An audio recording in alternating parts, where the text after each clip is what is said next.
겸손은 사람을 머물게 하고 칭찬은 사람을 가깝게 하고 넓음은 사람을 따르게 하고 깊음은 사람을 감동케 한다. 목민심서 중에서. 안녕하세요. 여러분의 삶이 눈부시게 빛나길 바라는 루나 펄스입니다. 오늘 소개해 드릴 책은 다산의 평정심 공부입니다. 진규동 지음, 펴낸 곳은 베가북스입니다. 조선 최고의 실학자, 천재라고 불렸던 다산 정약용도 유배라는 고난을 피하지 못했습니다. 호화로운 궁궐에서 후미진 마을의 주막집으로 쫓겨난 다산은 누구보다 허탈하고 고통스러웠습니다. 하지만 다산은 18년의 유배 생활을 자신만의 지혜와 철학으로 극복했고 그 결과 흔들리지 않는 단단한 마음을 얻을 수 있었습니다. 이 책은 그 긴 유배 생활 동안 정제된 다산의 맑고 따스한 철학이 담겨 있습니다. 고난 속에서도 마음을 다스린 다산 정약용의 6가지 철학, 다산의 평정심 공부입니다. 책의 내용 중에서 일부 읽어 드릴 텐데요. 오늘도 편안한 마음으로 들어주세요.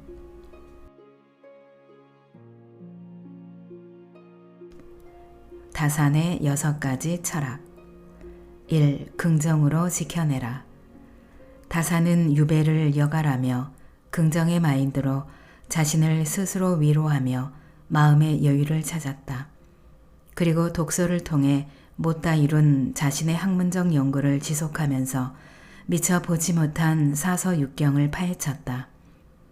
다산은 독창적인 경학의 해석을 통해서 인간이 인간다워야 한다는 것을 새롭게 주장하였다. 그리고 그 바탕 위에 나라와 백성을 다스려야 한다며 일표이설을 저술하였다. 2. 자신을 개발하라. 유배라는 고통과 불안정한 상황은 자기 자신과의 싸움이었다. 끊임없이 자기 자신을 단련치 않으면 언제 어떻게 될지도 모르는 불안한 생활 속에서 다산은 자기 개발에 주력하였다. 과골 3천, 즉 학문에 열중하느라 3번이나 복사뼈에 구멍이 났을 정도로 다산은 책상 다리로 꼼짝하지 않고 자신의 학문에 전념하였다. 세상은 그가 관료였을 때나 유배온 지금이나 달라진 게 전혀 없었다. 3. 나눔을 실천하라. 백성들은 굶어 죽어가는데 조정은 민생에는 관심도 없고 오직 정권 유지에 여념이 없었다.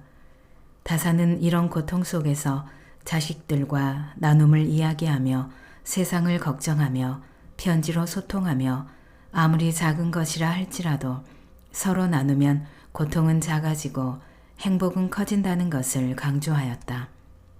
4. 가족과 함께하라. 그리고 다산에게 가족은 불안한 삶을 위로해줄 가장 듬직한 울타리였다. 다산은 부모, 자식, 가정, 부부에 대하여 행복은 멀리 있지 않다고 하였다. 오갈 수는 없지만 다산은 가족과 편지로 소통하고 서로의 정을 나누었다. 그리고 그런 가족의 정은 다산의 불안한 마음을 품는 그릇이었다. 특히 자식들에 대한 사랑은 미안함과 더불어 패족 때문에 자포자기하지 않고 어떻게 위기에서 벗어나 집안을 일으켜 세울 수 있는지 그 방법까지 가르치면서 위로하고 비전을 제시하였다. 그리고 다산은 늘 가까이 있는 것에 대하여 감사하며 유배를 초월하여 즐거움을 찾았다. 5. 이것을 즐겨라. 특히 어사제기, 즉 저것보다 이것을 누리며 자기 자신을 지키는 것이 무엇보다 소중하고 어렵다는 교훈을 되새겼다. 다산은 유배 시절 가까이 있는 자연과 산천초목을 소재 삼아 시를 쓰며 즐겼다. 6. 책임을 다하라. 다산은 한평생 조선의 참 지식인으로서 일희일비하지 않고 오직 한길 조선의 개혁과 백성들의 복리 후생을 위해서 실학을 집대성한 책무를 감당한 실학자였다. 시대를 꿰뚫고 조선의 미래를 고민했고 백성을 생각했던 다산. 그는 진정한 조선의 지식인이었다. 불안하고 답답한 지금 우리가 무엇을 어떻게 하면 안정되고 평안한 삶, 즉 평정심을 되찾을 수 있을까 생각하며 다산의 지혜의 숲속을 거닐면서 찾은 다산의 6가지 철학은 지금 이 순간 그가 우리에게 준 실질적인 삶의 지혜이다. 베푸는 것이 최고의 재화. 다산은 일찍이 문과에 급제하고 나서라는 시를 통하여 자신이 둔하고 졸렬해 임무 수행이 어렵지만 공정과 청렴으로 정성을 바치겠다고 다짐했다. 다산은 이러한 의지를 관료 생활 내내 초지일관하였다. 특히 18년 유배 시절에는 수학기 때 다짐했던 공맹의 경학을 재해석하였고 경세학을 통하여 나라와 백성을 위한 개혁서인 일표이서를 저술하였다. 그리고 해배되어서는 학자들의 비판을 참고하여 저서들을 바로잡고 못다 이룬 저서들을 마무리하여 학문적 업적을 완성하였다. 75세로 생을 마감할 때까지 유년 시절에 다짐했던 공과 염을 실천하였고 또한 유배 18년 동안 다산학이라는 위대한 학문적 결실을 창출하였다.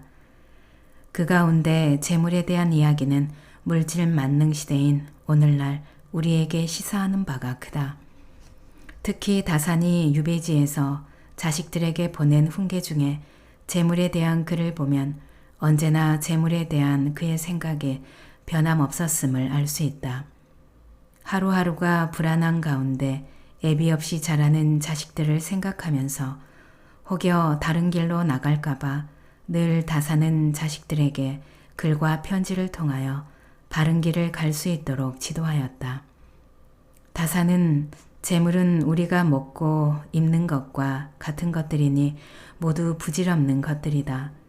그리고 옷은 입으면 헤어지기 마련이고 음식은 먹으면 썩기 마련이고 재물은 자손에게 유산으로 남겨봤자 끝내는 탕진되고 만다 라고 하였다. 그러면서 재물을 영원히 지키는 방법은 가난한 친척이나 가난한 벗에게 나누어 주는 것이며 그것이 최고라고 하였다. 재화를 비밀리에 숨겨두는 방법으로는 남에게 베풀어 주는 것보다 더 좋은 것이 없다는 다산의 글에서 다산의 나눔 정신을 알 수 있다. 도둑에게 빼앗길 염려도 없고 불에 타버릴 걱정도 없고 소나말이 운반해야 할 수고로움도 없다고 하였다. 심지어 자기가 죽은 뒤까지 지니고 가서 천년토록 꽃다운 명성을 전할 수 있으니 세상에 이보다 더한 큰 이익이 있겠느냐고 한다. 그러면서 재물을 저축하는 방법과 저축했을 때의 결과를 자식들에게 상세히도 설명하고 있다. 천년토록 꽃다운 명성을 전할 수 있는 방법이 재물을 욕심내지 않고 함께 나누며 사는 것이라는 다산의 이웃사랑과 백성사랑 정신은 아무리 강조해도 지나치지 않는다. 그뿐만 아니라 재물은 단단히 잡으면 잡을수록 더욱 미끄럽게 빠져나가는 것이니 재화야말로 미꾸라지 같은 것이다 라는 다산의 글은 오늘날 부에 몰입하여 패가 망신하는 사람들에게 전하는 따끔한 한마디가 되었다. 다산은 채워도 채워도 채워지지 않는 인간의 욕망의 그릇에서 미꾸라지처럼 빠져나가는 재물을 바라보았다. 한때 벼슬길에 있으면서 바라다 본 수많은 인간의 재물에 대한 탐욕이 사람을 얼마나 추하게 만들고 유산을 탕진하게 만드는가를 보았다. 다산이 유배지에 있을 때 가진 것이라고는 오직 머릿속에 든 지적 자산뿐이었다. 다산은 그것을 나누며 유배 생활을 즐긴 것이다. 가까이 있는 것, 자신이 갖고 있는 것에 만족하면서 유배를 초월하여 나눔을 실천하고 이를 통해 제자를 육성하며 자신이 못다 이룬 학문적 연구를 통하여 나라와 백성을 위한 실천적 지혜를 나눈 것이다. 그 기쁨을 다사는 알고 있었다. 하루하루의 삶 속에서 나누고 또 나누다 보니 600여 권의 책으로 나누어진 것이다.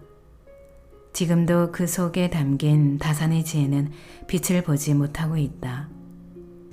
200여 년 전 다산이 재물은 자손에게 유산으로 남겨봤자 끝내는 탕진되고 말 거라며 재물을 비밀리에 숨겨두는 방법을 제시하였다.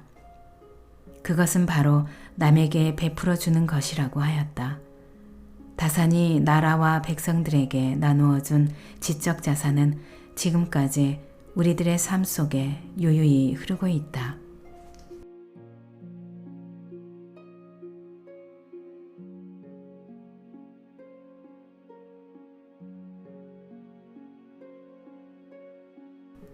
낭독은 여기까지입니다.